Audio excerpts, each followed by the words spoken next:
Hari ini kita bersyukur kepada Tuhan, kalau Tuhan masih memberikan kepada kita masing-masing akan satu kesempatan di mana kita dapat beribadah kepada Tuhan di era pandemik ini. Dan saudara, sampai pada hari ini pun kita masih melihat bagaimana begitu banyak orang-orang masih menganggap negatif terhadap setiap COVID-19 maupun pandemik ini dengan satu sindiran bagaimana ini semua adalah karena pemerintah yang mencari untung atau pemerintah yang mencari akan satu sensasi dan sebagainya. Sehingga kita masih melihat banyak sekali akan orang-orang yang berada di dalam masyarakat, mereka masih tidak menganggap pentingnya akan vaksinasi maupun tidak menganggap pentingnya untuk memakai masker maupun tidak menganggap pentingnya untuk menjaga prosedur khususnya untuk menjaga jarak dan sebagainya. Maka ini adalah sesuatu yang sangat ironis, saudara sekalian, di mana masih ada orang-orang yang menganggap bahwa COVID-19 ini adalah hoax dan sebagainya.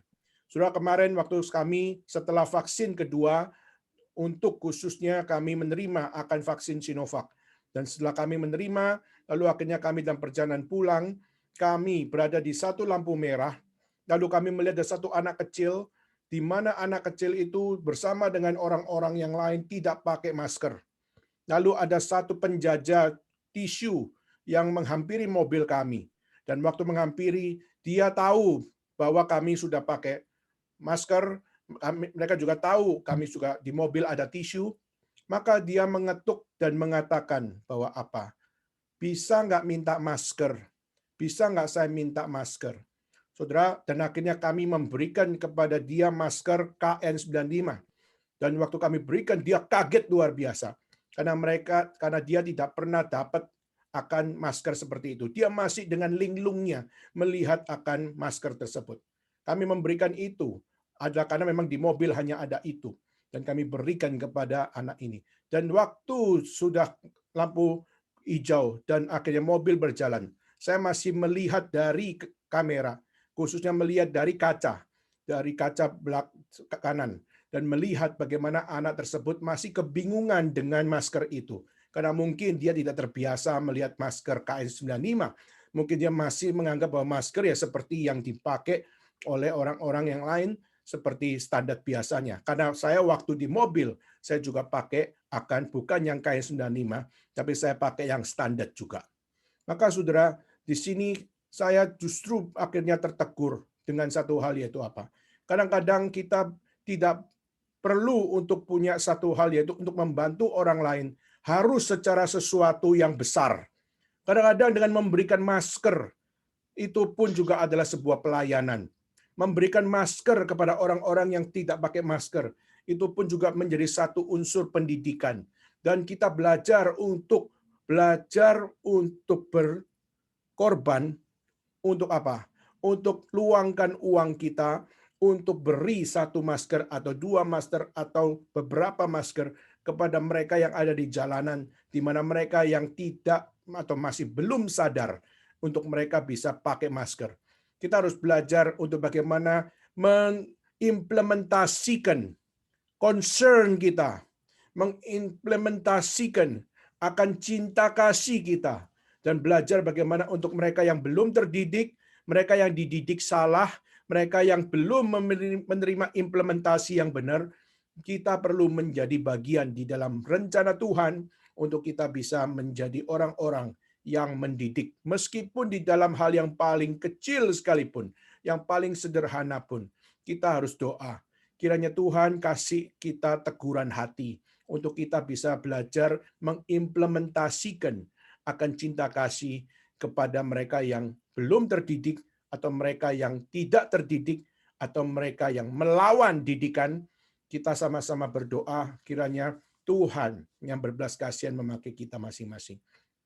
Saudara, di dalam pelayanan pun kami masih melihat banyak sekali di tempat-tempat, di jalan-jalan kami masih melihat orang-orang yang tidak memakai masker dan mereka bekerja. Mereka yang berjalan kaki membawa anak mereka pun mereka tidak pakai masker dan mereka juga tidak menjaga akan prosedur dan sebagainya. Bahkan masih saudara bisa lihat di Indonesia, di Jakarta pun, saudara masih bisa melihat pasar-pasar yang penuh dengan orang. Meskipun di dalam 1 tahun terakhir sudah pandemik, tetapi mereka pun masih tidak punya rasa takut. Maka saudara, kalau ini menjadi sesuatu yang sangat-sangat tidak bisa dikontrol, maka bagaimana mungkin pandemik ini bisa berakhir dalam waktu yang singkat? Maka inilah kenapa kita melihat di Indonesia, angka yang terjangkit sungguh-sungguh tinggi luar biasa. Dari 30.000 sampai kepada 50.000. Dan kemarin kita melihat turun ke 20.000, tapi sekarang naik lagi 41.000. Dan ini menjadi sesuatu siklus yang sangat tidak sehat. Dan kita harus berdoa untuk Indonesia. Kiranya Tuhan yang memberikan kepada mereka di dalam setiap kelelahan mereka, di dalam setiap stressful mereka, dan juga di dalam setiap hari-hari di mana mereka penat karena mereka tidak bisa bekerja seperti sedia kala. Kita berdoa supaya setiap mereka di dalam setiap sedihan, di dalam setiap gundah gulana mereka, mereka tetap percaya kepada Tuhan. Dan kita juga berdoa kiranya Tuhan yang berbelas kasihan menguatkan mereka hadapi setiap hari demi hari mereka. Maka inilah yang menjadi sharing saya dan rindu saudara sekalian, kita bisa bergumul tentang satu hal. Bagaimana kita belajar mengimplementasikan cinta kasih-Mu kepada orang sekeliling kamu.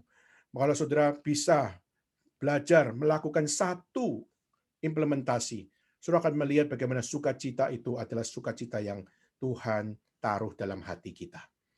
Baik, saudara sekalian, kita akan melanjutkan eksposisi Nehemia pada hari ini. Dan hari ini kita akan bicara tentang kebangunan rohani yang sejati, yang dialami oleh setiap orang-orang yang mengikut Tuhan, dan dalam hal ini adalah konteks dari Nehemia. Dan kita hari ini akan masuk di dalam pembacaan Nehemia pasal yang ke-7, ayat 1 sampai ayat yang ke-73.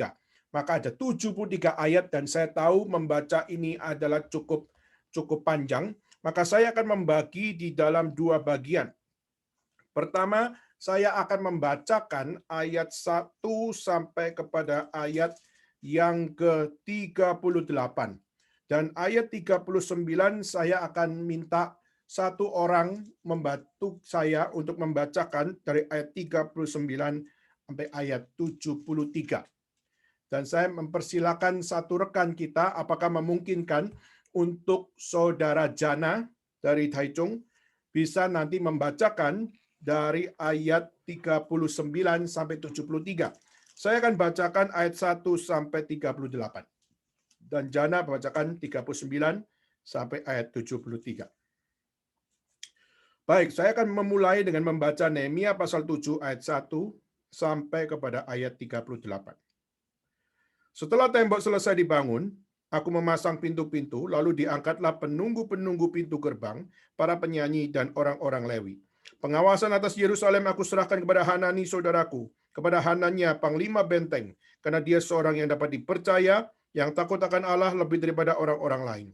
Berkatalah aku kepada mereka, pintu-pintu gerbang Yerusalem jangan dibuka sampai matahari panas terik, dan pintu-pintunya harus ditutup dan dipalangi, sementara orang masih bertugas di tempatnya.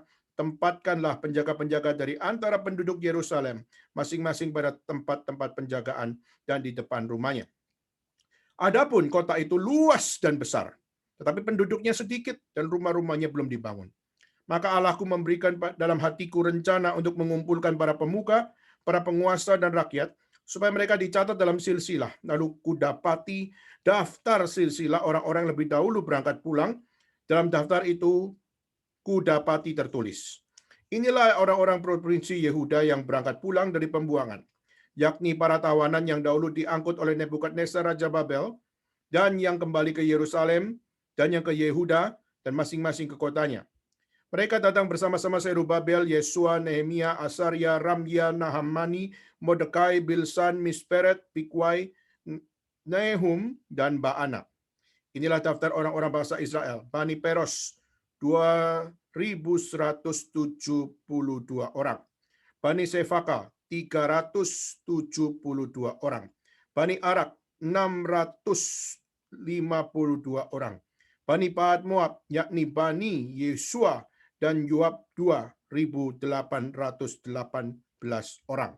Bani Elas, 1.254 orang. Bani Satu, 845 orang. Bani Sakai, 760 orang. Bani Binui, 648 orang. Bani Bebai 628 orang.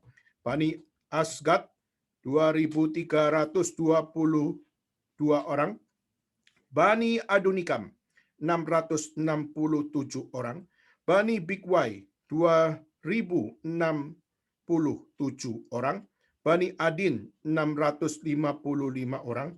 Bani Ater yakni Bani Hiskia 98 orang. Bani Hasum 328 orang. Bani Besai 324 orang. Bani Harif 112 orang.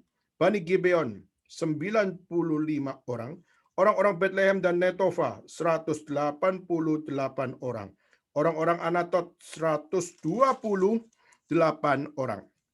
Orang-orang Bet Asmawet 42 orang. Orang-orang Kiryat Yearim, Kefira dan Bierot 743 orang.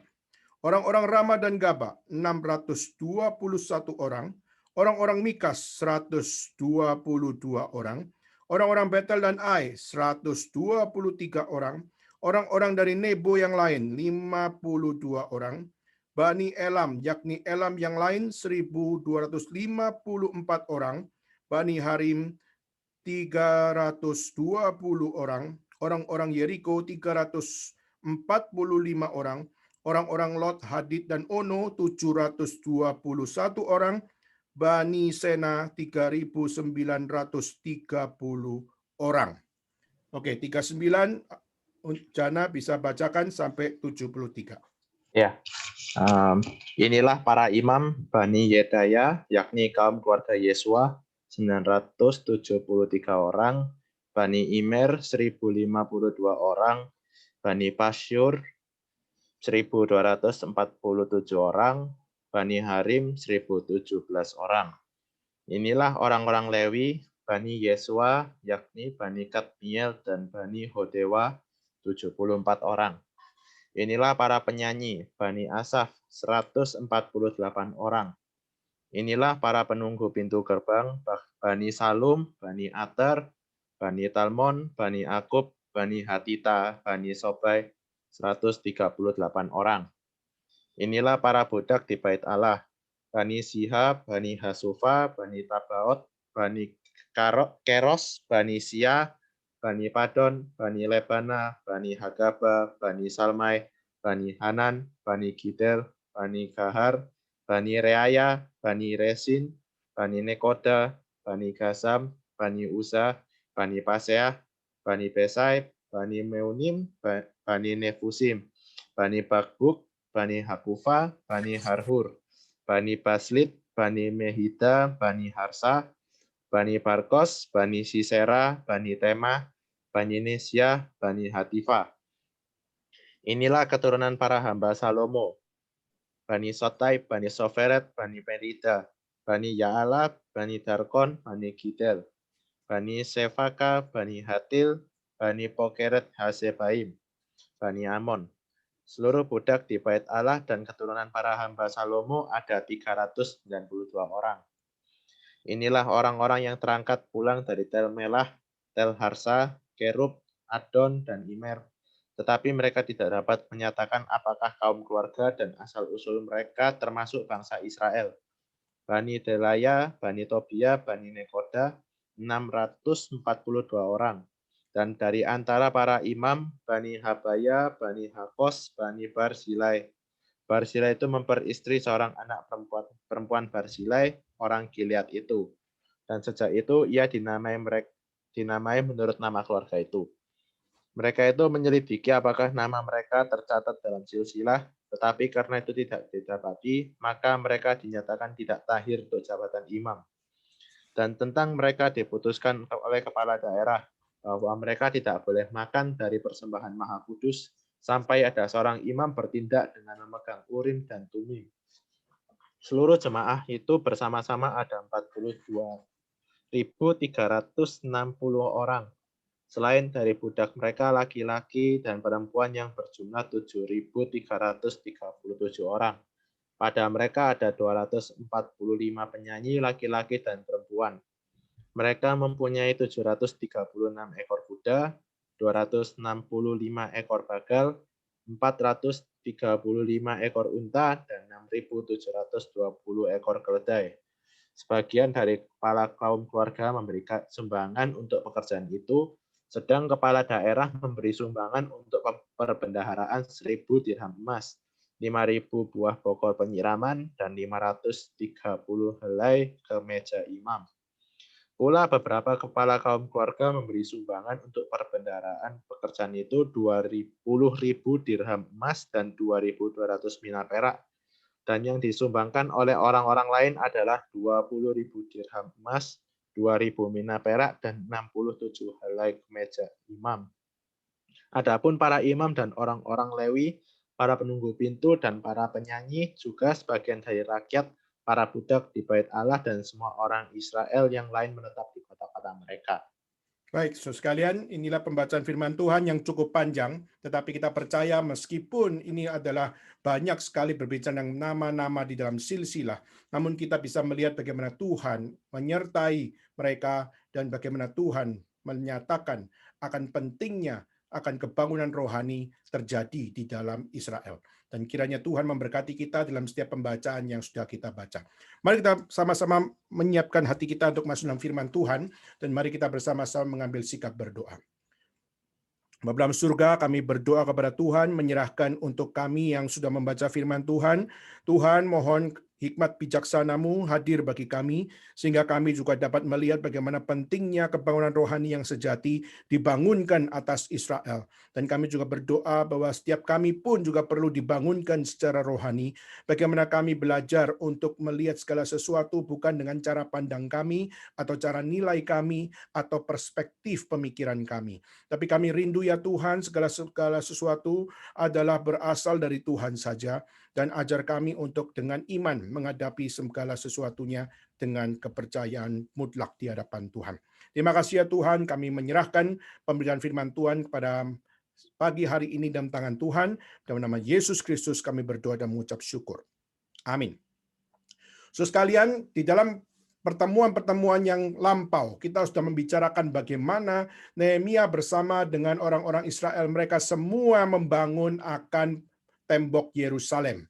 Dan tentu saja kita sudah melihat dari pasal yang kedua, dari pasal yang kelima, pasal yang keenam, kita melihat konteks mereka waktu membangun akan tembok Yerusalem tersebut, mereka menghadapi musuh yang luar biasa. Dari luar, mereka menghadapi orang-orang Asdod, mereka menghadapi orang-orang Sanbalat, mereka menghadapi orang-orang Arab, mereka menghadapi orang-orang Samaria. Dan mereka menghadapi musuh dari timur, dari barat, dari utara, dan dari selatan. Dan mereka secara geografi dapat menunjukkan betapa mudahnya untuk orang-orang Israel dan tembok Yerusalem dihancurkan sekali lagi oleh mereka. Jadi kalau kita melihat bagaimana para musuh di sini sudah sangat kuat secara militer dan mereka sanggup untuk bisa menghancurkan akan orang-orang Israel yang sedang membangun tembok Yerusalem. Namun saudara, kita melihat di dalam perspektif manusia, di mana musuh dari luar ini, yaitu dari Asdod, Sanbalat, Arab, dan Samaria, yang secara geografi mereka adalah orang-orang yang secara strategi perang bisa memenangkan peperangan, bisa menghancurkan akan Yerusalem sekali lagi. Tetapi justru kita melihat di dalam pertolongan Tuhan, Tuhan justru memberikan akan hikmat kepada Nehemia, memberikan akan satu keyakinan kepada Nehemia untuk menyatakan kepada orang-orang Israel untuk tidak takut terhadap mereka dan terus kerjakan untuk membangun tembok Yerusalem. Lalu kedua, kita melihat konteks yang dialami saat itu adalah mereka bukan hanya sekedar menghadapi musuh dari luar, tapi kita juga melihat problem terjadi dari dalam. Itu kita bisa lihat dalam Nehemia pasal 5 ayat 1 sampai 19, di mana orang-orang sendiri pun merasa kecil hati, mereka merasa akan pressure yang luar biasa, dan mereka bahkan berkata bahwa mungkin ini yang Tuhan mau untuk apa? Kita tidak melanjutkan pembangunan tembok Yerusalem ini. Maka sudah faktor dari luar ada, faktor dari dalam ada. Dan Nehemia mengatakan tidak. Nehemia justru mengatakan bahwa ini tidak bisa dibiarkan untuk kita tidak melakukan apa yang Tuhan tetapkan. Kita harus kerjakan apa yang Tuhan tetapkan. Maka di sini Yeremia menghadapi musuh dari luar dan menghadapi akan problem dari dalam. Tetapi kita melihat Nehemia di dalam Tuhan. Tuhan memberikan kekuatan pada Nehemia. Nehemia bukan Superman. Nehemia bukan orang yang hebat luar biasa. Tapi Tuhan yang menuntun Nehemia. Tuhan yang memberikan hikmat kepada Nehemia. Tuhan yang menguatkan Nehemia. Dan Tuhan yang memberikan kuasa kepada Nehemia. Sehingga akhirnya musuh-musuh terkaget-kaget. Kamu sudah jumlahnya sedikit, kamu sudah memiliki akan keterbatasan secara militer dan sebagainya. Kalau kami hancurkan itu gampang luar biasa. Namun kenapa engkau masih tetap bersikekeh untuk apa? Untuk tidak berkompromi dengan mereka. Maka mereka mendengar bahwa apa? Tuhan sedang mempercayakan pekerjaan yang besar kepada kami. Saudara, kalimat itu menggetarkan hati mereka. Karena mereka tahu bahwa bangsa Israel itu tidak punya modal apa-apa. Bangsa Israel itu bangsa yang gampang dihancurkan oleh musuh. Nebukadnezar bisa menghancurkan. Kita melihat Asyur pernah bisa menghancurkan. Kita melihat Persia juga bisa menghancurkan. Maka bangsa ini kecil dan sangat rapuh. Namun semua bangsa juga tahu bahwa meskipun demikian, mereka punya Tuhan yang luar biasa besar. Maka waktu Sanbalat, waktu Asdod, waktu orang-orang Arab dan juga orang-orang Samaria mendengar kabar bahwa Tuhan mempercayakan pekerjaan yang besar bagi kami, sudah mereka dengan gemetar, mereka akhirnya menahan diri dan bilang, jangan kita gegabah untuk menghancurkan mereka. Karena mereka meskipun jumlah kecil, tapi mereka mengatakan Tuhan memberikan pekerjaan yang besar bagi mereka. Kita harus waspada. Kita harus hati-hati. Kita tidak boleh sembarangan dengan melihat jumlah kita yang besar. Maka kita sudah puas pasti bisa memenangkan. Kenapa? Karena mereka pun pernah mendengar bagaimana kisah orang-orang Mesir. Waktu 2 juta orang Israel keluar dari Mesir, maka dikejar oleh pasukan-pasukan Mesir. Akhirnya singkat cerita kita melihat waktu laut terbelah menjadi 2 dan akhirnya orang-orang Israel dapat melewati sampai kepada ujung. Tapi waktu tentara Mesir sampai kepada tengah laut dan akhirnya laut yang terbelah menjadi 2 itu akhirnya menjadi laut kembali dan akhirnya banyak sekali tentara-tentara Mesir yang sudah kuat secara militer, kuat secara jumlah, dan kuat secara semangat, tetapi semuanya sirna. Kenapa? Karena pekerjaan Tuhan. Maka mereka sudah pernah mendengar kisah-kisah Allah orang Israel. Maka itulah kenapa bangsa-bangsa yang besar, mereka bangsa-bangsa yang memusuhi orang-orang Israel, mereka tetap masih punya akan satu ganjalan dalam hati mereka. Bagaimana kalau saya berperang, tetapi Allah orang Israel memberikan kemenangan kepada mereka. Maka ini adalah satu ide bunuh diri. Maka itulah kenapa kita melihat mereka tidak melakukan perlawanan. Mereka hanya menggertak saja. Dan tetap saja meskipun demikian, Nehemia mengajak orang-orang Israel tetap bangun, tetapi juga harus waspada. Maka itulah kenapa mereka tetap pakai baju sirah perang mereka adalah untuk apa? Untuk sewaktu-waktu kalau peperangan terjadi, mereka siap. Jadi saudara, itulah yang mereka lakukan. Mereka tetap membangun dan juga mereka tetap berwaspada. Dan akhirnya kita melihat dalam ayat yang ke-1 yang tadi kita baca dalam pasal 7, akhirnya mereka berhasil menyelesaikan pembangunan tembok itu. Nah, saudara, kalau kita tanya, di dalam setiap permasalahan dari luar maupun problem dari dalam yang begitu penuh dengan gundah gulana dan gejolak yang luar biasa, kenapa akhirnya bisa terselesaikan pembangunan tembok tersebut? Saudara, kalau kita mau review kepada ayat-ayat yang sebelumnya, kita percaya yang pertama adalah karena kehendak Tuhan ditaruh oleh Tuhan di dalam diri Nehemia. Kita bisa lihat itu di dalam Nehemia pasal 2 ayat 12. Saya akan bacakan terus sekalian. Jadi kenapa bisa semua itu bisa terselesaikan? Kita percaya yang pertama adalah karena Tuhan yang menaruh kehendak-Nya kepada Nehemia. Saya bacakan ayat 12 di dalam pasal yang kedua. Bangunlah aku pada malam hari bersama-sama beberapa orang saja yang menyertai aku. Aku tidak memberitahukan kepada siapapun rencana yang akan kulakukan untuk Yerusalem, yang diberikan Allahku dalam hatiku. Juga tidak ada binatang kepadaku kecuali yang kutunggangi.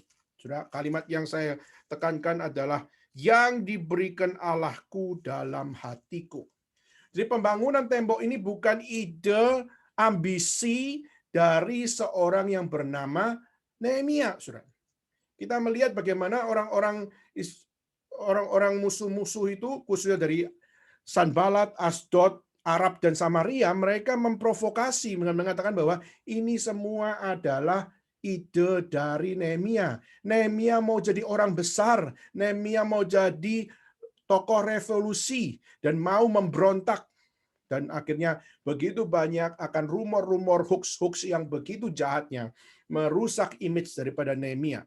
Namun Nehemia tetap kerjakan semuanya itu dan tetap dengan iman memperjuangkan semuanya itu. Kenapa?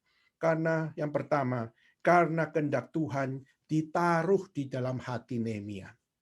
Maka saudara, seorang yang ditaruh oleh Tuhan hatinya, yaitu kehendak Tuhan, maka orang tersebut tidak akan mungkin gampang digoncangkan oleh rumor sebesar apapun, hoax sebesar apapun, berita-berita konyol sebesar apapun. Dia tidak akan tergoncangkan. Kenapa? Karena kehendak Tuhan sudah ditaruh di dalam hati. Saudara perhatikan, kehendak Tuhan ditaruh di dalam hatiku. Berarti yang menaruh adalah Tuhan. Bukan maunya manusia, tapi Tuhan yang taruh. Kalau Tuhan yang taruh, maka saudara, setiap kita yang menerima penaruhan tersebut, kita tidak boleh melakukan akan bargaining. Kenapa? Karena Tuhan yang taruh, berarti Tuhan yang percayakan, maka Tuhan percayakan berarti yang harus kita kerjakan. Tidak peduli dunia menolak, maka kita kalau ditaruh kehendak Tuhan di dalam hati kita, dan kita harus jalani semuanya itu, kita harus melawan dunia. Jadi kalau dunia melawan kita, tetapi di saat kita tahu jelas bahwa kehendak Tuhan harus dikerjakan di dalam diri kita, karena Tuhan yang sudah taruh dalam hati, maka saudara harus berani melawan dunia. Maka itulah yang dikerjakan oleh Nehemia. Nehemia diberikan kabar-kabar burung yang luar biasa jahat sana-sini, tetapi kita melihat Nehemia tidak tergoncangkan. Orang Israel tidak tergoncangkan. Mereka tetap berjuang dari nol sampai kepada akhirnya terselesaikan pembangunan tembok itu. Semua karena kehendak Tuhan yang ditaruh di dalam hati Nehemia.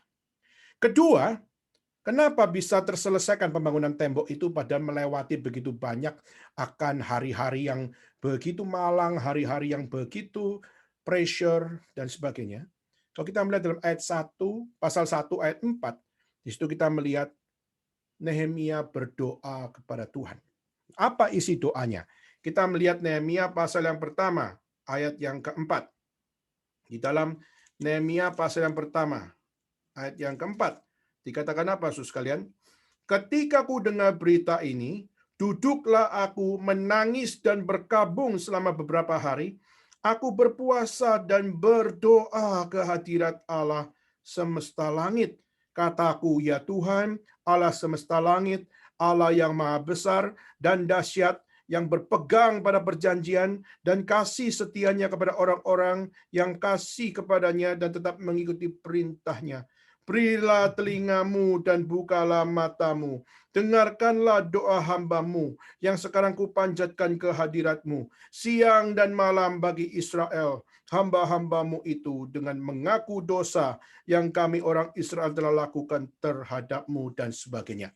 Maka saudara, doa Nehemia yang menyatakan bagaimana dia berserah kepada Tuhan dan tahu sungguh apa yang menjadi keterbatasan dan tahu sungguh apa yang menjadi kelebihan Tuhan.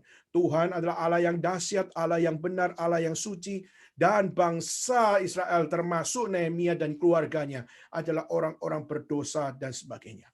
Maka Nehemia belajar bahwa semua ini bisa terselesaikan karena Tuhan menjawab doa daripada Nehemia.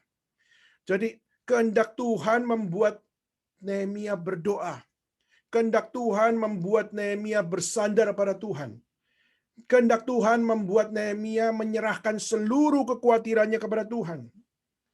Maka saudara, itulah kenapa kita perlu belajar berdoa senantiasa. Adalah karena dengan kita berdoa senantiasa, kita mau belajar mengenal akan apa kehendak Tuhan di dalam hidup saya, apa kehendak Tuhan bagi negara saya, apa kehendak Tuhan di dalam keluarga saya, dan apa kehendak Tuhan di dalam seluruh peradaban hidup manusia ini. Maka saudara, kalau kita hari ini malas berdoa, adalah karena mungkin kita tidak mau tahu tentang kehendak Tuhan, atau kita menolak kehendak Tuhan, atau kita tidak menganggap kehendak Tuhan itu adalah sesuatu necessity di dalam hidup kita. Tetapi surat Nehemia mengajarkan kepada kita, yaitu apa? Mau melakukan kehendak Tuhan, harus sadar kehendak Tuhan itu ditaruh oleh Tuhan. Dan kedua, kehendak Tuhan itu membuat kita tekun berdoa. Kehendak Tuhan akan membuat kita terus belajar bersandar kepada Tuhan. Dan kalau hari ini kita introspeksi diri dan menemukan saya malas berdoa, saya tidak pernah memiliki akan satu keterkaitan untuk berdoa kepada Tuhan, maka sudah kita perlu bertanya, pedulikah engkau atas kehendak Tuhan dalam hidup saudara dan saya? Maka setiap orang yang tahu kehendak Tuhan, yang sadar kehendak Tuhan, dan peduli kehendak Tuhan, maka mereka pasti akan menjadi orang-orang yang berdoa. Dan saudara, dan doa di situ bukan doa dengan sekedar minta kepada Tuhan, tapi praising God bahwa Tuhan itu adalah Allah yang dahsyat, Allah yang besar, dan punya teologi doa yang benar bahwa Allah adalah Allah yang memiliki segala sesuatu. Dan kita adalah manusia yang memiliki teologi dosa, yang memiliki teologi bahwa kita adalah manusia dicipta oleh Tuhan, tapi kita adalah manusia yang sudah jatuh di dalam dosa, maka tanpa pengampunan Tuhan, tanpa kelayakan dari Tuhan, maka kehendak Tuhan tidak mungkin dapat dijalani oleh kita semua.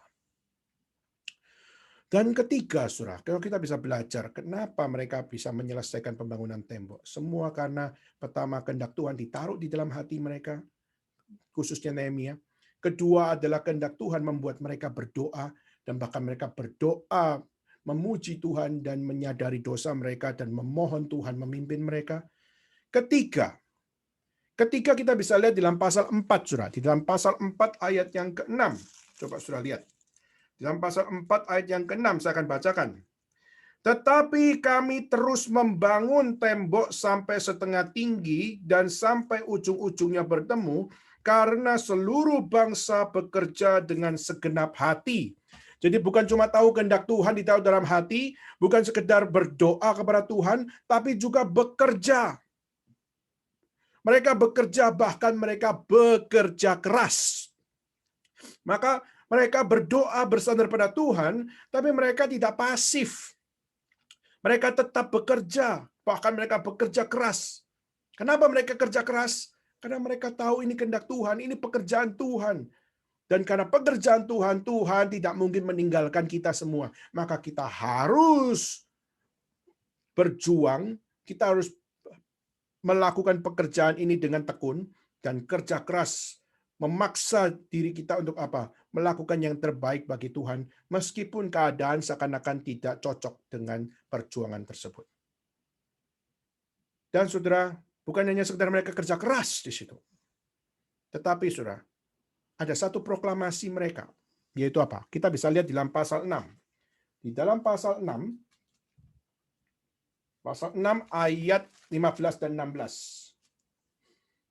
Pasal 6 ayat 15 dan 16. Maka selesailah tembok itu dan tanggal 25 bulan Elul dalam waktu 52 hari. Ketika semua musuh mendengar hal itu, takutlah semua bangsa sekeliling kami. Mereka sangat kehilangan muka dan menjadi sadar bahwa pekerjaan ini dilaksanakan dengan bantuan Allah kami. Maka yang terakhir adalah mereka kenapa bisa menyelesaikan pembangunan tembok itu? Karena mereka tahu bahwa Semua ini adalah karena pertolongan Tuhan. Mereka dibantu oleh Allah. Sehingga pekerjaan tembok Yerusalem selesai karena ada pertolongan Allah. Dan pertolongan Allah lah yang membuat bangsa-bangsa dari utara, selatan, timur, barat, dari Sanbalat, Asdod, Arab, dan Samaria. Mereka semua ketakutan. Kenapa? Karena Tuhan menolong mereka. Karena Tuhan memaksimalkan mereka. Dan Tuhan memberikan kuasa bagi mereka untuk bukan sekedar melihat kepada kehendak Tuhan, bukan sekedar berdoa kepada Tuhan, bukan sekedar bekerja keras bagi Tuhan, tapi mereka menerima pertolongan Tuhan. Saudara, ini menjadi sebuah review bagi kita untuk mengajarkan kepada kita, yaitu Nehemia dan bangsa Israel mengalami kebangunan rohani, saudara.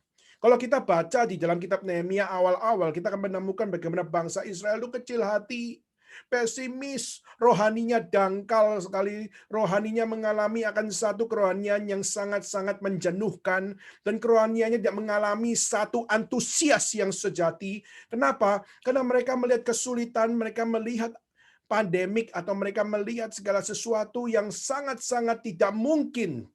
Sehingga akhirnya mereka merasa bahwa apa? Di dalam masa kesulitan, di dalam masa isolation ini, saya nggak mungkin bertumbuh secara rohani. Maka saudara bisa menjadi pelajaran bagi kita di saat kita hari ini mengalami pandemik, saudara. Mungkinkah di era pandemik ini, kerohanian saudara dan saya bisa tetap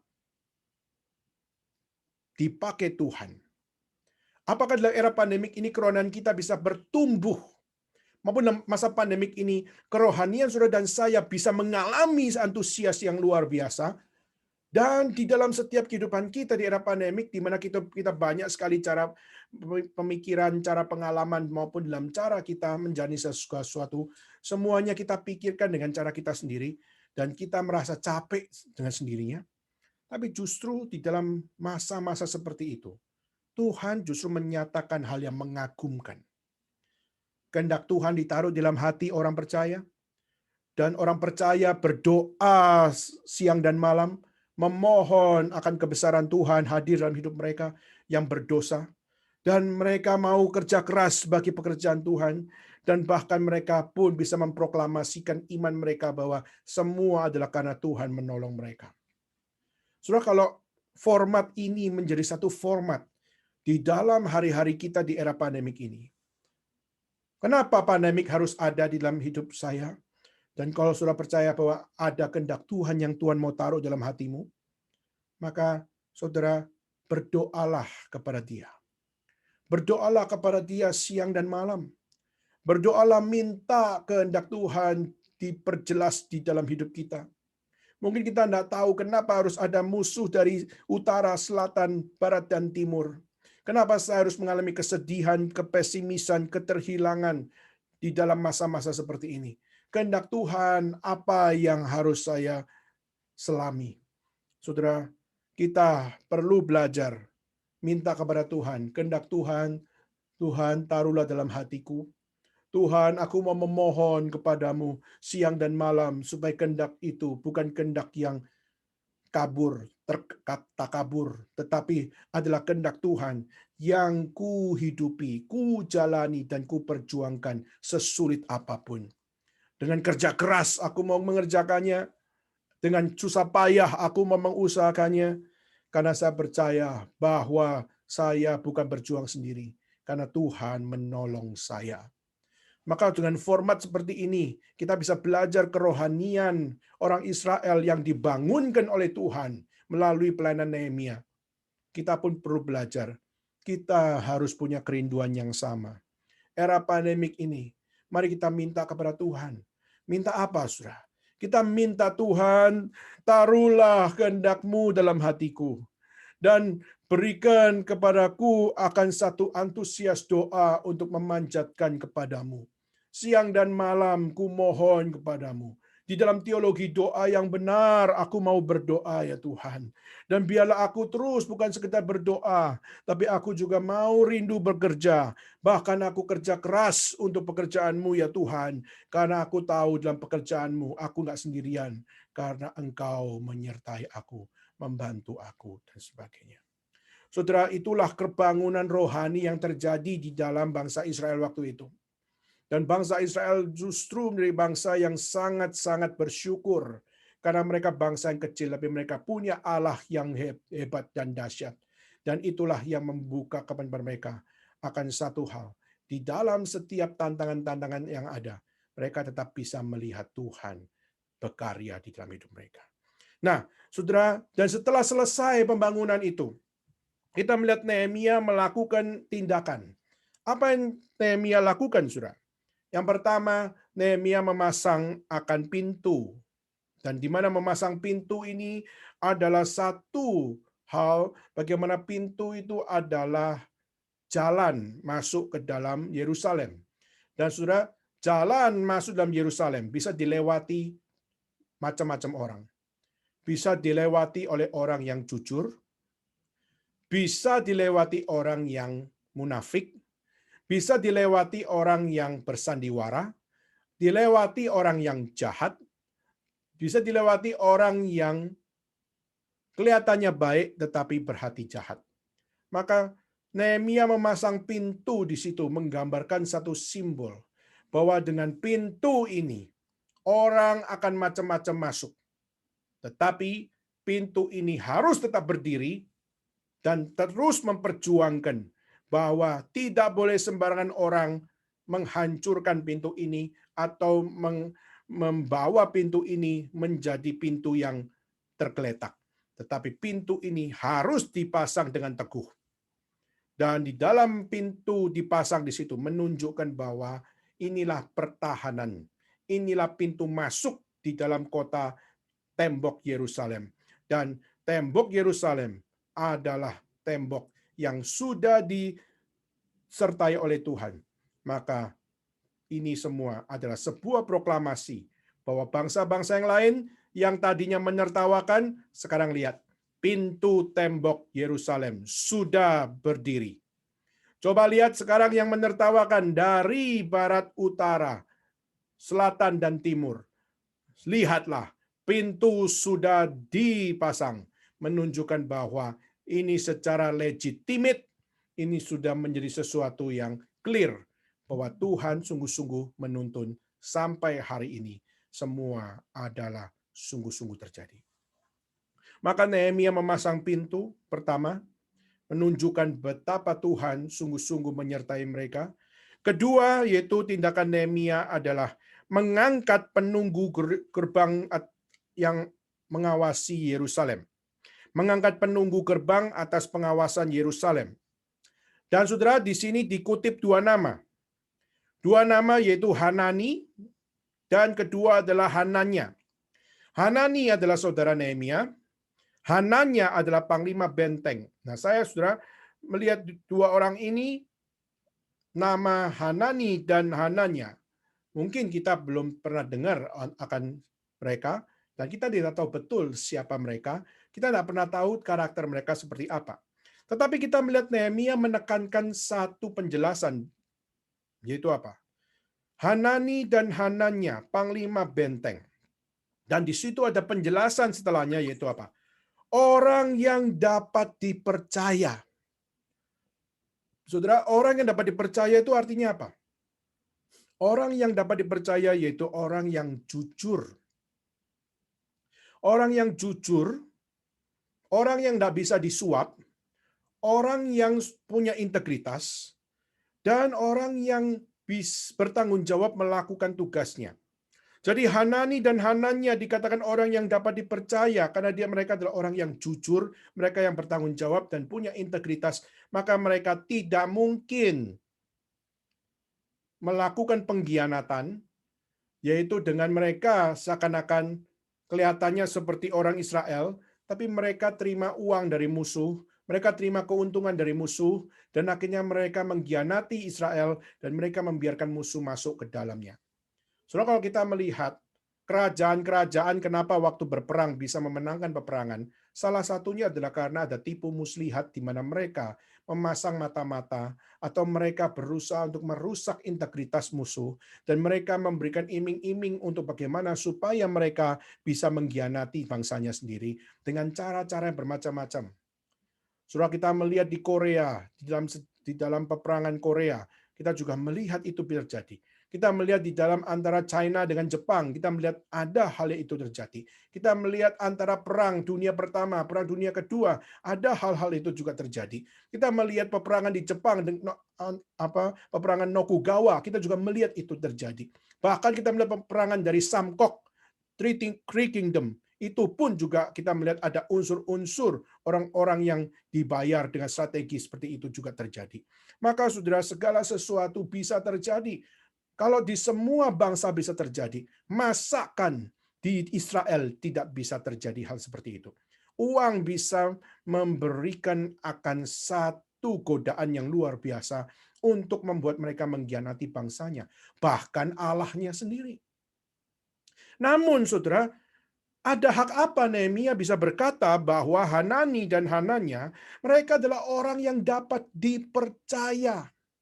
Dikatakan orang yang bertanggung jawab, orang yang jujur, orang yang tidak mungkin menipu, dan orang yang tidak mungkin untuk mengkhianati Tuhannya atau mengkhianati akan negaranya, bahkan mengkhianati Nehemia. Kenapa?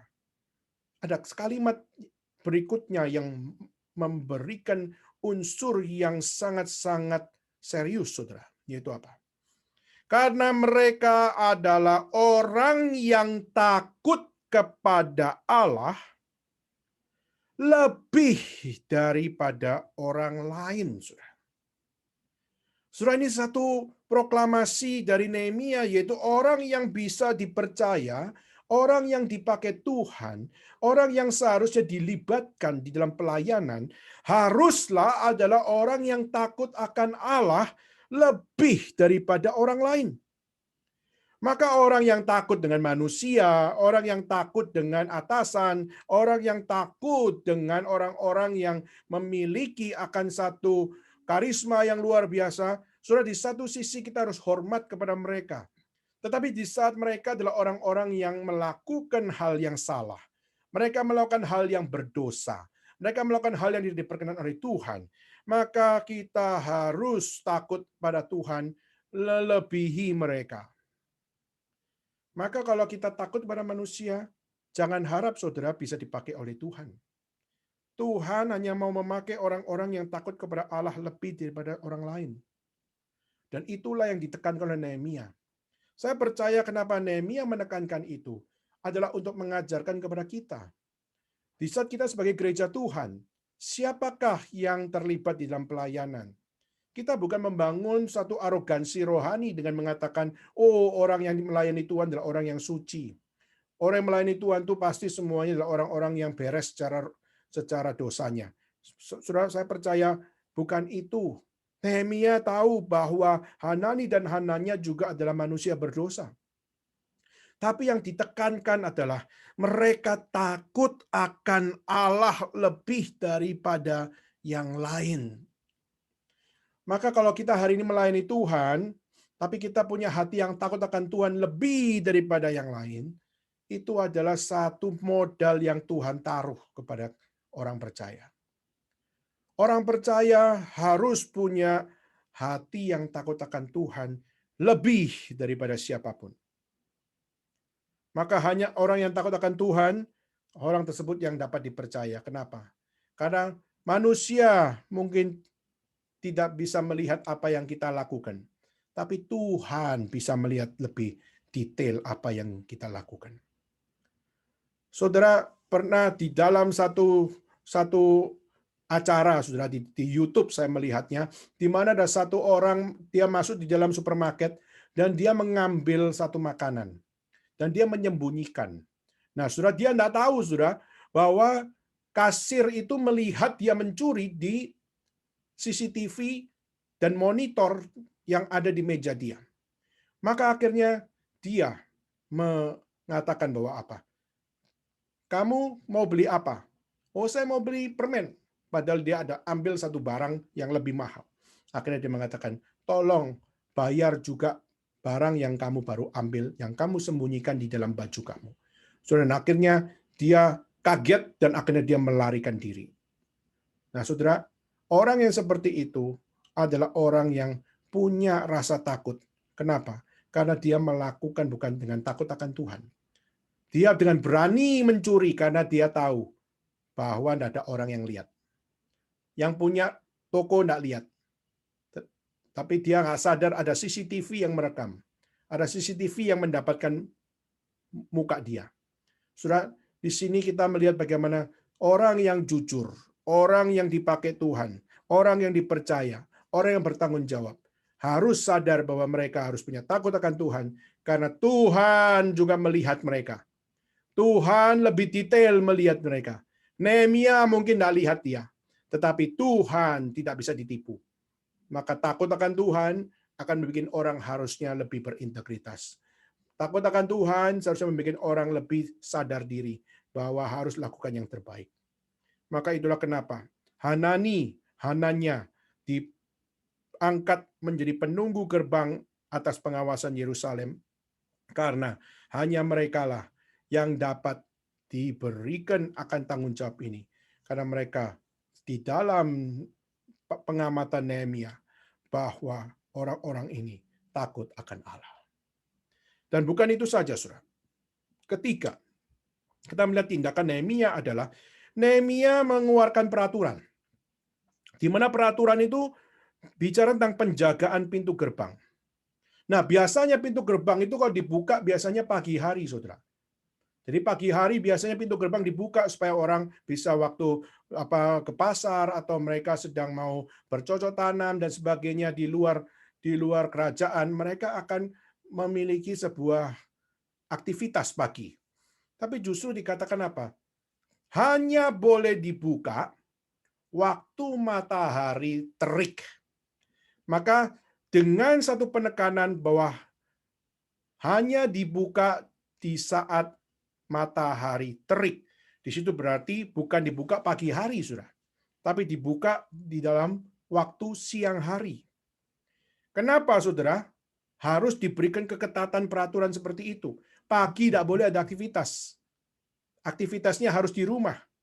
Baru siang untuk apa? Baru siang untuk bisa beraktivitas. Saudara, kita melihat sepertinya ini ada penyekatan. Kalau di istilah sekarang itu PPKM darurat itu ada penyekatan demi penyekatan.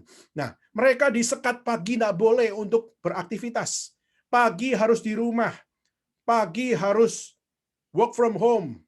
Tetapi setelah siang baru boleh keluar dari rumah. Baru boleh keluar dari pintu gerbang. Saudara, kenapa, saudara? Karena ada faktor yang kita juga perlu tahu di dalam konteks saat itu. Yaitu Yerusalem itu bukan lokasi yang kecil. Jadi kota Yerusalem itu kota yang besar. Dan membangun tembok Yerusalem itu adalah satu tembok yang sangat luas. Saudara, membangun tembok itu adalah pertahanan. Membangun tembok itu adalah memberikan satu ruang supaya apa? Supaya menghentikan atau memperlambat musuh menghancurkan akan Yerusalem. Jadi saudara, satu sisi kotanya begitu besar, maka tembok harus luas, namun penduduknya sedikit. Nah, inilah kondisi di dalam Yerusalem. Jadi penduduknya sedikit, tapi wilayahnya besar. Apa jadinya misalnya seperti China? China kita melihat di Beijing itu ada namanya Great Wall. Nah, Great Wall itu dibangun sampai bukan sekedar Great Wall cuma di Beijing, tapi juga sampai kepada Xi'an, juga sampai kepada Mongolia. Ya, kita melihat itu begitu panjangnya tembok dari China, the Great Wall.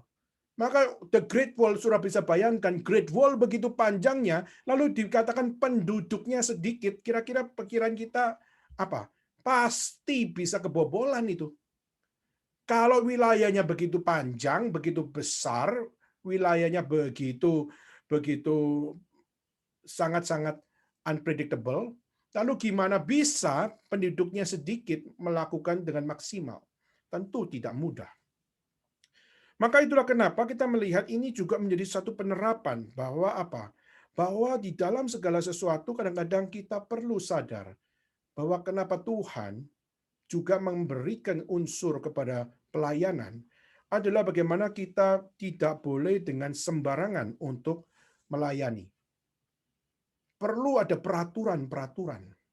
Peraturan di situ adalah satu hal yang penting. Untuk apa? Untuk menjaga kerohanian kita. Kenapa harus ada doktrin? Di saat kita melihat orang punya kepercayaan macam-macam, tapi kenapa harus ada doktrin? Karena doktrin bukan untuk membangun arogansi, Saudara. Tapi doktrin pengajaran iman itu adalah supaya kita bisa lebih punya keyakinan yang murni akan Tuhan. Misalnya kenapa baptisan misalnya? Baptisan kalau kita melihat ada gereja yang pokoknya kamu mau punya hati percaya pada Tuhan, langsung dibaptis. Tidak perlu kelas katekisasi misalnya. Tapi ada peraturan dari gereja yaitu apa? Kamu harus dikatekisasi. Kamu harus ikut kelas pembinaan iman Kristen. Kamu harus tahu apa yang menjadi proklamasi iman dari orang Kristen. Dan harus mengikuti kelas tersebut dan engkau yakin dengan semuanya itu, maka engkau baru bisa menyatakan aku dibaptis. Nah, tapi kita melihat ada gereja yang mengatakan tidak perlu. Tapi ada gereja yang mengatakan perlu. Saudara, di dalam perjalanan sejarah gereja, kita melihat ada konsili-konsili yang juga mengatakan bahwa tidak perlu kelas baptisan, cukup langsung orang yang mau percaya pada Tuhan langsung dibaptis saja. Tetapi kita juga melihat misalnya Agustinus. Agustinus justru mengatakan bahwa apa?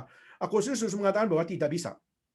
Harus dididik, harus sadar iman kekristenan, harus belajar firman Tuhan, dan harus dibentuk selama 2 tahun. Jadi 2 tahun baru bisa dibaptis. Maka kalau kita bayangkan Agustinus punya satu konsentrik untuk bagaimana mendidik jemaat selama 2 tahun untuk supaya sebelum dibaptis punya iman yang kuat. Maka di situ kita melihat tanggung jawab gereja di dalam konsep Agustinian sangat-sangat besar.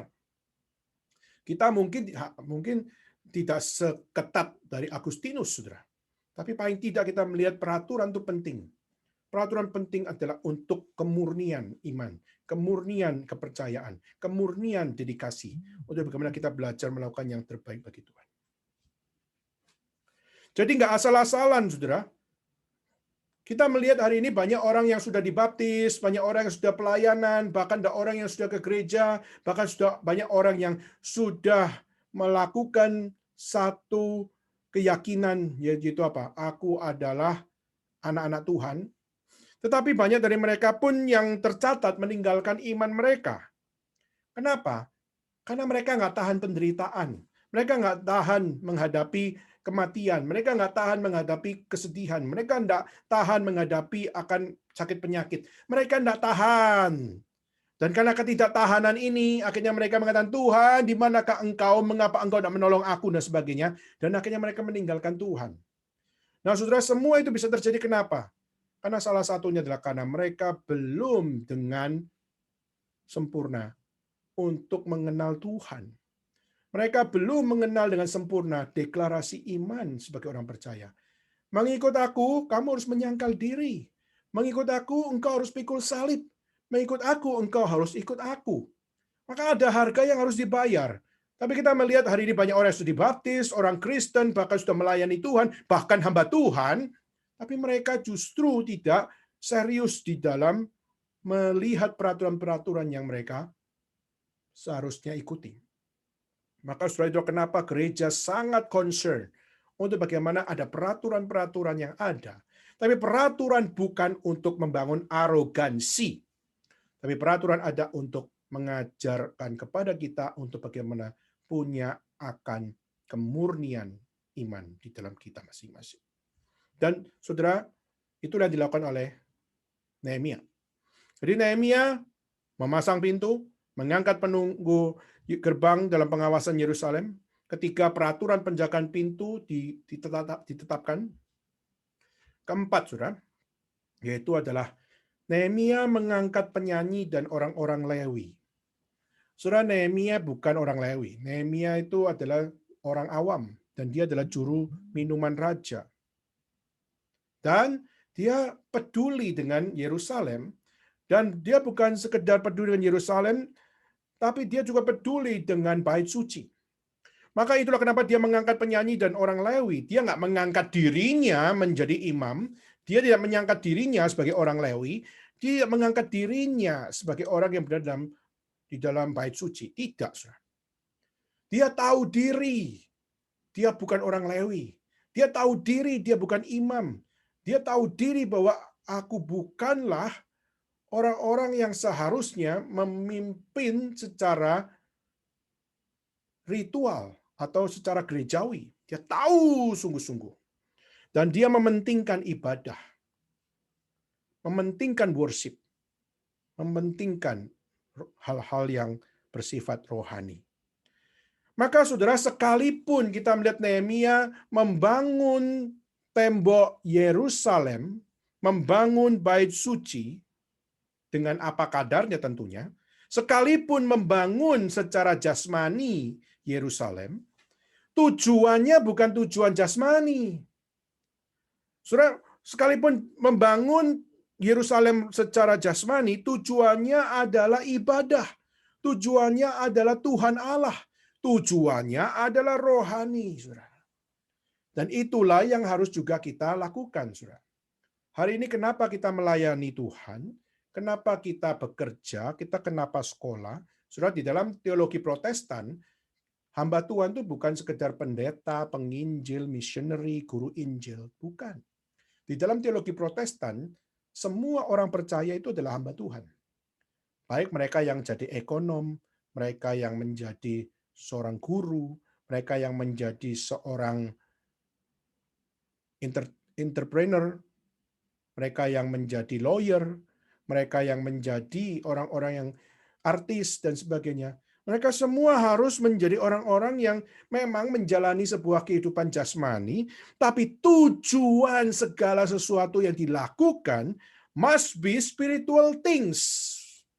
Haruslah di dalam hal yang rohani. Saya akan kutip satu ayat, saudara, di dalam 1 Korintus pasal yang ke-10. 1 Korintus pasal yang ke-10, ayat 31. Mungkin saya bisa minta satu rekan membacakan. Apakah Sinta ada di situ? Apakah Sinta bisa bantu bacain? 1 Korintus 10 ayat 31.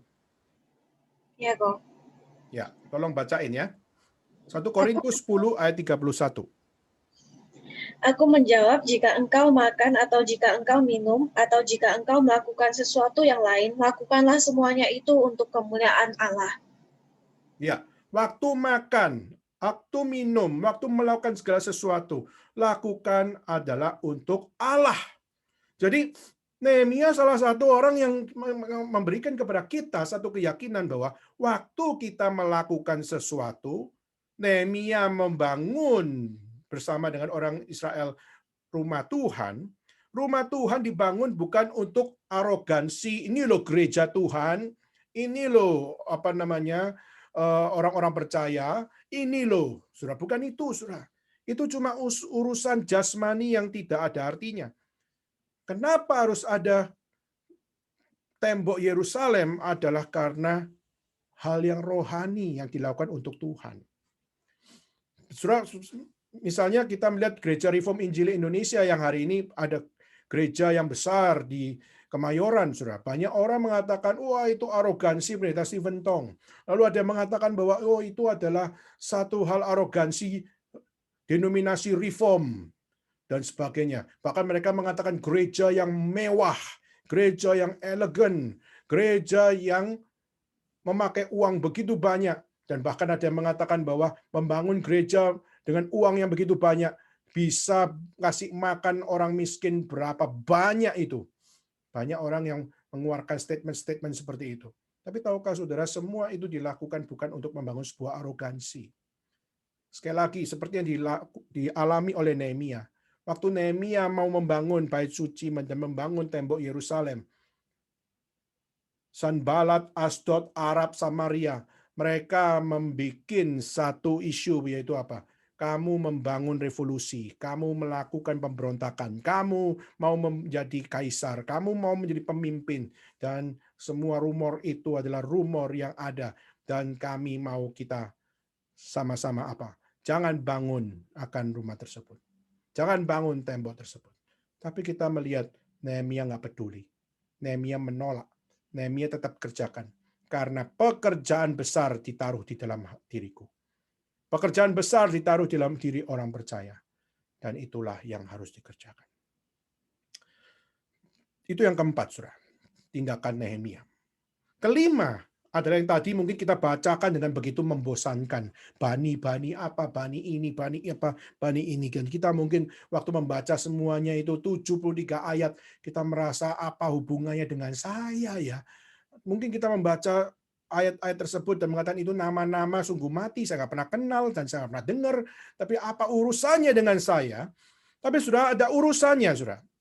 Ada urusannya yang bisa kita pelajari di situ. Yaitu apa? Nehemia menemukan silsilah dan akhirnya dia melakukan satu hal, yaitu silsilah itu diurutkan. Nah, secara grafik, saudara, kita melihat Nehemia menemukan silsilah dan dia mulai cross-check silsilah tersebut. Nah, saudara, saya akan bikin cepat, saudara. Ayat 6 dan 7 itu adalah silsilah pemimpin. Ayat 7 sampai 38 itu adalah silsilah orang Israel rakyat jelata. Lalu 39 sampai 42 itu silsilah para imam-imam. Ayat 43 adalah silsilah orang Lewi.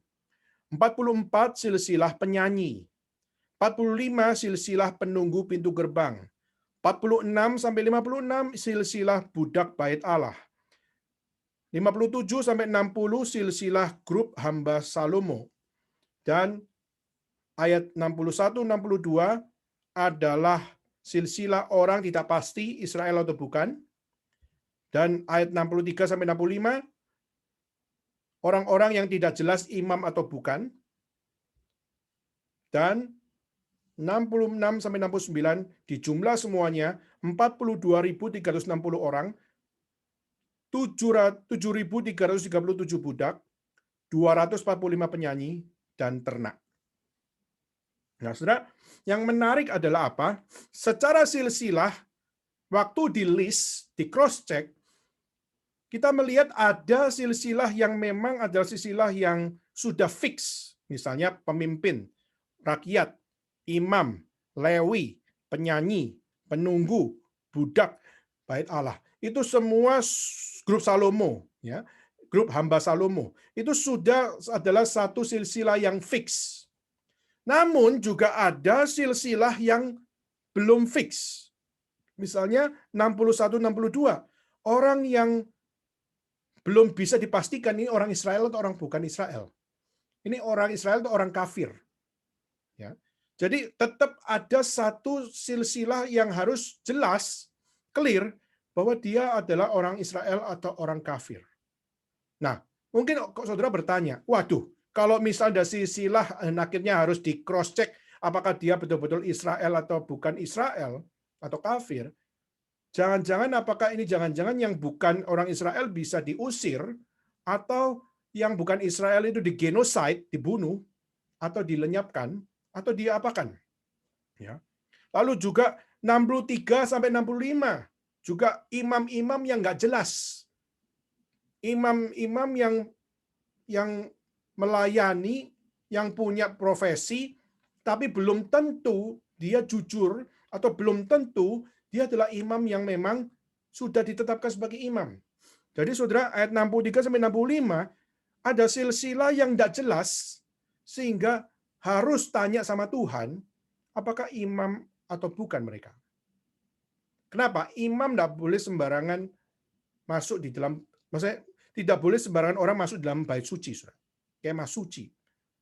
Maka harus orang yang adalah imam, orang Lewi, ya, dan hanya imam yang boleh masuk di dalam bait suci, apalagi ruang Maha Kudus harus adalah imam yang imam agung. Ya. Nah, dalam hal ini di dalam silsilah ada yang sudah fix, ada yang belum fix. Dan waktu ada yang belum fix, tentu saja, saudara, kalau yang versi 61-62, ayat 61 dan 62, mereka tidak pasti orang Israel atau orang bukan Israel. Apakah berarti mereka akan digenoside? Jawabannya tidak. Mereka tetap dilibatkan, mereka tetap tinggal di sana, mereka tetap bersama-sama, tapi secara silsilah mereka tidak tercatat. Gitu saja. Jadi secara silsilah harus jelas, sehingga kalaupun mereka adalah orang kafir, mereka tidak diberikan akan satu paksaan untuk melakukan apa yang harus dilakukan oleh orang Israel. Jadi sebenarnya ini adalah satu hal ada menghormati sesama, saudara. Ya. Lalu juga dengan imam atau bukan, ini juga penting. Kenapa? Karena kalau mereka memang bukan imam, mereka tetap hidup, mereka tetap bisa bersama-sama. Namun mereka tidak diizinkan untuk melakukan tugas keimaman. Kenapa? Karena mereka perlu tanya sama Tuhan, dan kalau Tuhan tidak memberikan konfirmasi kalau mereka bukan, maka mereka tidak boleh dilibatkan. Tentu saja bukan menolak, tetapi memberikan penjelasan dan mengarahkan kepada pekerjaan yang lain. Saudara, itulah kenapa kadang-kadang kita sebagai gereja Tuhan, saudara, apalagi orang-orang menyerahkan diri jadi hamba Tuhan, tidak semua hamba Tuhan diterima loh. Karena ada hamba-hamba Tuhan yang sudah sekolah teologi dan sudah selesai sekolah teologi, akhirnya mereka tetap terjun di dalam bisnis.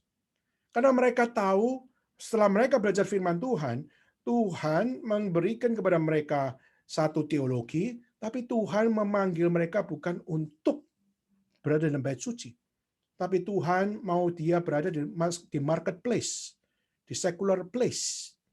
Nah, saudara, itu adalah satu hal yang juga harus dihormati. Jadi nggak boleh cuma hanya sekedar imam, tapi juga adalah format bagaimana melayani di secular place. Jadi saudara, ini menjadi satu silsilah yang dibangun dan juga akhirnya difikskan, yang mana yang betul-betul benar, mana yang masih diragukan, mana yang harus ditolak, dan sebagainya. Ini berarti menunjukkan betapa seriusnya pelayanan, betapa seriusnya bait suci Tuhan, betapa seriusnya kehidupan orang-orang percaya, betapa seriusnya panggilan hidup mereka. Dan bukan itu saja, saudara. Yang membuat kita harus belajar banyak yaitu apa? Yaitu di dalam ayat 70, 71, dan 72.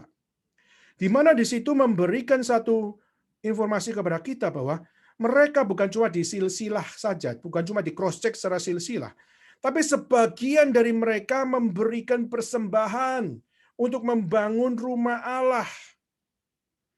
Sebagian dari mereka concern terhadap pekerjaan Allah. Dan mereka meskipun dalam masa-masa yang hektik, dalam masa-masa yang begitu tidak limpah, tapi mereka mau berbagian di dalam memberikan persembahan untuk pembangunan rumah Allah. Saya nggak tahu sebagian lagi apakah mereka tidak tergerak untuk memberikan persembahan. Tetapi saudara, satu hal itu mereka punya akan satu keyakinan bahwa pekerjaan Tuhan harus melibatkan setiap dukungan orang percaya. Jadi silsilah itu penting, saudara, untuk menjaga kemurnian Israel di zaman itu. Jadi kalau ada Israel yang nggak jelas, ada imam yang nggak jelas, itu nggak boleh sembarangan. Berarti di sini nggak boleh asal-asalan. Tapi juga jangan mengusir mereka. Ya. Jadi saudara, ini juga menjadi satu pelajaran bagi kita, yaitu apa? Kita sebagai gereja Tuhan, gereja harus menerima siapa saja. Ya. Gereja tidak boleh mengatakan kami hanya terima orang kaya, orang miskin please jangan masuk, do not enter the church. Tapi untuk yang businessman, untuk yang milioner, do welcome. Apakah seperti itu? Tidak, saudara. Maka gereja harus untuk menginjili semua orang, semua kalangan, orang kaya, orang miskin, semua harus menerima Injil Tuhan. Semua harus menerima gospel. Tapi bukan berarti semua orang yang kita PI, mereka semua sudah bertobat, mereka ibadah, tapi bukan berarti mereka bisa langsung dibaptis. Tidak. Mereka harus ikut kelas katekisasi, kerohanian mereka harus dimurnikan.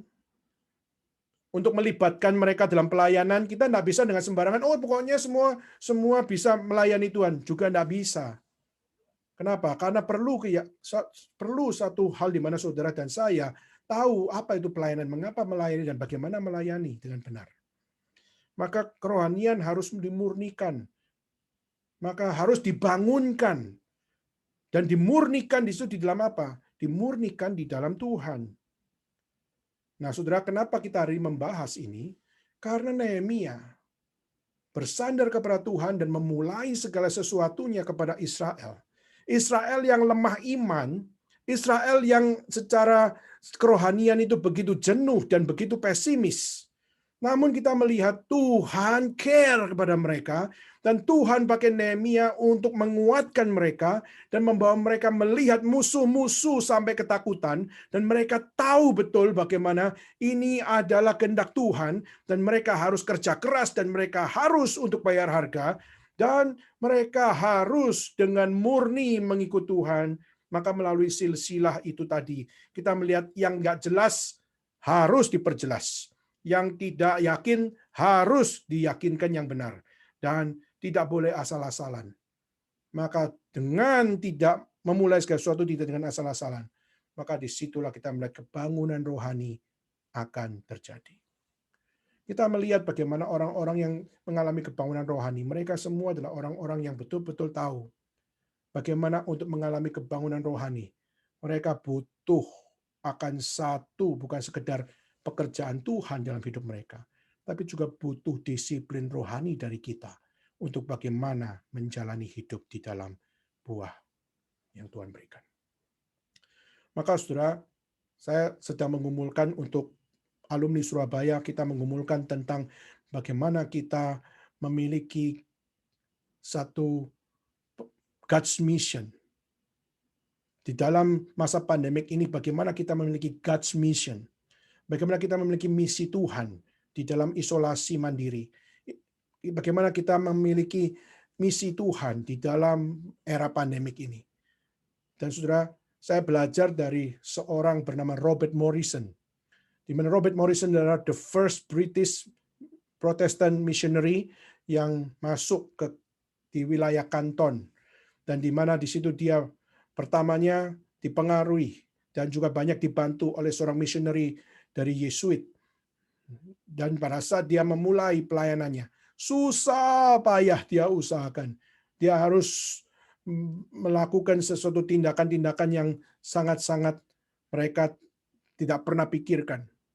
Bertemu dengan orang-orang Kanton, berbahasa Kanton, lalu bagaimana mereka memberitakan Injil kepada orang-orang Kanton. Saudara, akhirnya saya di situ akan membahas ada 3 nama orang dari Kanton. Dari mana 3 orang ini menjadi buah Injil daripada Robert Morrison. Selama masa hidup Morrison di dalam pelayanan di dalam sejarah missionary di China, dia menghasilkan 3 orang yang hebat luar biasa. Tetapi secara total, Robert Morrison tidak pernah memberikan pertobatan kepada banyak orang. Secara total dia hanya memberitakan Injil dan membaptis 25 orang saja. Tetapi dia telah membawa 3 orang. 3 orang selama bertahun-tahun, di mana 3 orang itu adalah 3 orang yang akhirnya Tuhan tilik, sehingga mereka menjadi orang-orang yang dipakai Tuhan. Meskipun nama mereka tidak besar, nama mereka tidak terkenal, tapi nama mereka adalah nama yang perlu diingat. Kenapa?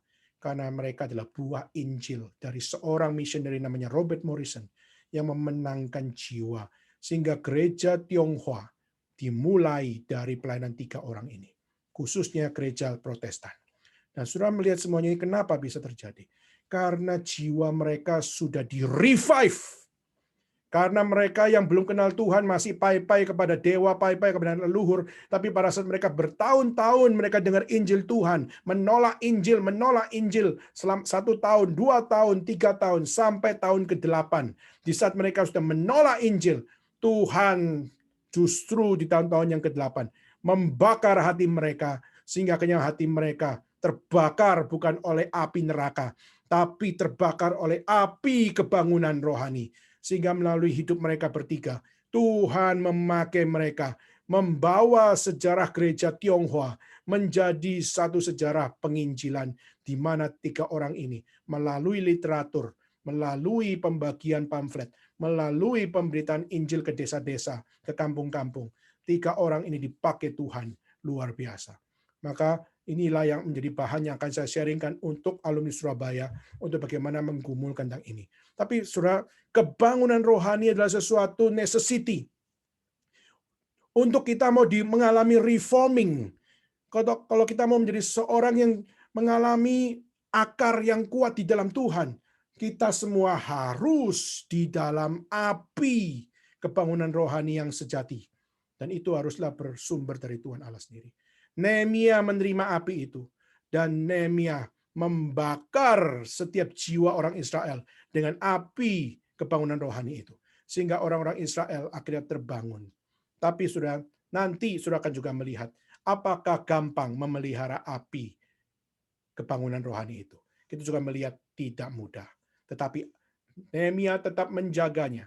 Meskipun banyak orang Israel tidak bisa menjaganya. Tapi Nehemia tetap menjaganya sampai akhir. Maka maukah kita punya api kebangunan rohani yang terus berkobar sampai akhir. Kiranya Tuhan memimpin kita semua. Baik, saudara sekalian, mari kita bangkit berdiri dan mari kita bersama-sama menutup di dalam doa.